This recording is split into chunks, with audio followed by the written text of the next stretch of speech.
compare that to a microservices pizza shop. So in this model, there are separate kitchen. One is for taking order, one is for baking pizza, another one is for handling delivery. So if the delivery team has an issue, the order taking and pizza baking can actually continue unaffected. These services work together to create a larger system, but each service is responsible for only one aspect of application, like handling user authentication or managing payment. Scalability basically refers to a system ability to handle an increased number of users or traffic. For example, if Instagram suddenly becomes twice as popular, will the system be able to handle the additional traffic without crashing? For example, if your payment service is getting more traffic than the rest of the app, you can actually scale only that service without affecting the others. Hi there, welcome to Prep Train. I am Sahib Kumar and I'm thrilled to have you here today. At Prep Train, we are all about empowering you with practical insights, real world knowledge, and strategy to thrive in the tech world.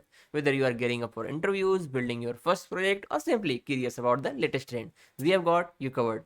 Today, we are diving into an incredibly important topic, system architecture of monolith versus microservices. Have you ever wondered how apps like Netflix or Instagram handle millions of users seamlessly without breaking a sweat? Well, it all comes down to choosing the right architecture. Specifically, if we will be breaking down the differences between microservices and monolith architecture in detail, and understanding these two approaches is essential not just for backend engineer but also for anyone in tech who wants to build scalable, efficient, and maintainable application. Before we get started, if you are new here or find our videos helpful, don't forget to hit the subscribe button and turn on notification bell. That way you will never miss out on our latest upload filled with actionable advice and tips tailored just for you. Also, don't forget to join our 15 Telegram community. It's a great place to stay updated on latest job and internship opportunities, as well as to connect with others who are passionate about learning and growing in this tech field. Alright, so let me just grab my deck and then we will dive right into exploring these fascinating architectures. Stay tuned. Alright, imagine that you are using Instagram to scroll through your feed or Netflix to watch your favorite show. Millions of users around the world are doing the same exact thing at the same time. But have you ever wondered how these platforms basically manage to handle such a massive amount of traffic without crashing or slowing down? This is where the system architecture comes into play. The architecture of an application, which is essentially the blueprint which determines how it will scale to handle more users or how easily it can be maintained over time. Choosing the right architecture isn't just a technical decision, it can literally determine the success or failure of a product, especially as it grows. So with the right architecture, system can handle thousands or even millions of users seamlessly, but with wrong choice, even small changes or unexpected traffic spike can bring the whole system down. Let's break this down further. Scalability and the maintenance of two critical factors are there that come into play. Scalability basically refers to a system ability to handle an increased number of users or traffic. For example, if Instagram suddenly becomes twice as popular, will the system be able to handle the additional traffic without crashing? That is scalability at work. On the other hand, maintenance is just as important. No system can stay perfect forever, and over time, changes are required to add features, fix bug, or improve performance.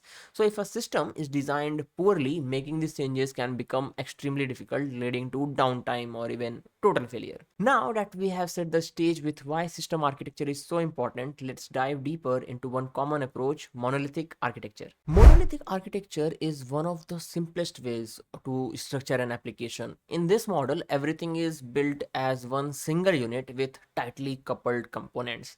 Picture this as like a giant mansion where every room is interconnected. All rooms, authentication, payment, notification are physically connected. They rely on each other to function, but when you make changes in one room, it impacts every other room in the mansion. At the start, monolithic architecture seems perfect. It is relatively easy to set up and gets going with a single unified code base. You don't need to worry about managing multiple services all at once, and everything's run as cohesive unit. However, as your application grows and the user base increases, the limitation of monolithic architecture start to show. So even small changes can have a huge impact on the whole system. For example, a change to authentication system could break the payment system, or a bug in the payment system could bring down notification. Moreover, scaling a monolithic system is much more challenging. So if you need to handle more users, you might have to scale the entire system rather than just specific components, leading to inefficiencies. With monolithic systems, as the applications grows, maintenance becomes more difficult and scaling can become a real nightmare. Now, let's take a look at how microservices architecture offers a solution to all of these problems. Now let's shift our focus to microservices architecture. Unlike monolithic system, microservices basically breaks down an application into smaller independent services, each with its own responsibility. Think of it like a bakery with specialized teams or one team taking order. and another one baking the pie, and another one handling the delivery. So if one team faces a challenge, let's say the delivery team runs into a delay, the other teams can continue working unaffected. Each of these services is independent. They are built, deployed, and scaled separately from one another, communicating via APIs. This means that failure of one service does not take down the whole system, unlike in a monolith where a single issue can bring down everything to a halt. One of the main benefit of microservices is scalability. So instead of scaling the entire application like in a monolithic setup, you can scale individual services based on demand. For example, if your payment service is getting more traffic than the rest of the app, you can actually scale only that service without affecting the others. Another major advantage of microservice is easier maintenance. So since each service operates independently, teams can work on individual services without worrying about affecting the entire system. This makes updating, debugging, and deploying changes much more smoother. With this comparison in mind, let's look at a real world example that simplifies the understanding of monolithic and microservices systems. Let's use a simple real world example to make the concept of monolithic versus microservices architecture clear. Think of a pizza shop. So in a monolithic pizza shop, there is just one big kitchen. This kitchen is responsible for everything, taking orders, preparing pizza, and then delivering them. So if something goes wrong, let's say the oven breaks down, the entire process stops. So no order can be taken, no pizzas can be baked, and no deliveries can happen. Everything is interconnected, and failure in one area disrupts everything. Now let's compare that to a microservices pizza shop. So in this model, there are separate kitchen. One is for taking order, one is for baking pizza, another one is for handling delivery. So if the delivery team has an issue, the order taking and pizza baking can actually continue unaffected. This example highlights the strength of microservices by separating different tasks into specialized unit. You can isolate issues and keep the rest of operation running smoothly.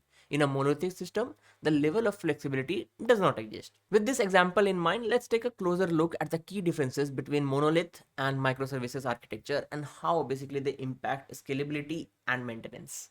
Now let's dive into a direct comparison between monolithic and microservices architecture to see how they stack up against each other. So in a monolith system, everything is centralized into one cohesive unit. This means that even if there is a failure in any part of the system, it can bring down the entire application. For example, if the payment system encounters an issue, it could cause the authentication and notification system to fail as well. The interdependence between all these components create a single point of failure, which can be disastrous in a large scale application. On the other hand, microservices are decentralized. So in this model, the application is split into smaller independent services. Each service operates on its own. So if one service experiences a failure, it does not bring the whole system down. For instance, if the payment service is down, users can still log into receive notification because those functions are handled by different services. So in summary, while monolithic architecture may be simpler to start with, microservices offer significant advantage when it comes to scalability and long-term maintenance. Before we wrap up, let's quickly go over some key terms that we have come up during this video to ensure that everything is clear on what we are discussing. First, let's talk about monolith. So monolith is a unified system where all the components are tightly connected. Everything from user authentication to payment processing exists in a single central application. Microservices, in contrast, are smaller independent services that perform specific tasks. These services work together to create a larger system, but each service is responsible for only one aspect of the application, like handling user authentication or managing payment. Scalability is another important concept. It refers to the ability of a system to handle increased traffic or workload without failure. So if a system is scalable, it can grow and adapt to meet demand. For example, if your app user base suddenly starts doubling, a scalable system will be able to handle the extra load without crashing. Let's talk about APIs. So APIs, or application programming interface, are what allows microservices to communicate with each other. APIs act as the bridge that allows different services to talk with one another, send data, and perform necessary operations. They handle the decentralized nature of microservices. Finally, refactoring is the process of restructuring the code without changing its external behavior. Refactoring makes the code cleaner, more efficient, and easier to maintain without altering how it functions for the users. Understanding these key terms is essential as we continue to explore system architecture. Now that we have clarified the terminology, let's review the key takeaways from today's video. Let's summarize everything that we have discussed today to make sure the key concepts are clear. First, monolithic architecture are simple to start with. It allows you to get up and running quickly with unified code base. However, as the application grows, monolith systems become difficult to scale and maintain. The interconnected nature of the components creates a single point of failure, and scaling up the system often requires scaling everything all at once, which can be inefficient. Microservices architecture, on the other hand, offers significant advantage for long-term growth. Microservices are scalable because you can scale individual services independently rather than scaling the entire application. They also make maintenance easier since you can work on individual services without affecting the entire system. Microservices are also more resilient because the failure of one service won't affect the others. To wrap up, remember that monolithic systems are ideal for quick development but becomes difficult to scale and maintain over time. Microservices offer the flexibility and scalability needed for growth but require more effort upfront. And that's a wrap.